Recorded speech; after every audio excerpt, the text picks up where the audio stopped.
Hello everyone. I discuss about last hour by MLC. This sheet is for the last hour record in the sheet. Uh, each company has different form, but the method is the same. So when you are work in the sheet, you should mark your working time in the sheet or put your last time. So it can calculate automatically your total working time and then less time a day.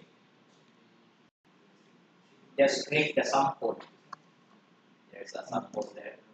You just explain to us until you are there. Click the sample. One. Oh, so it cannot About say. February. Ah, March. so again, sir. No, never mind. It's okay. It's okay.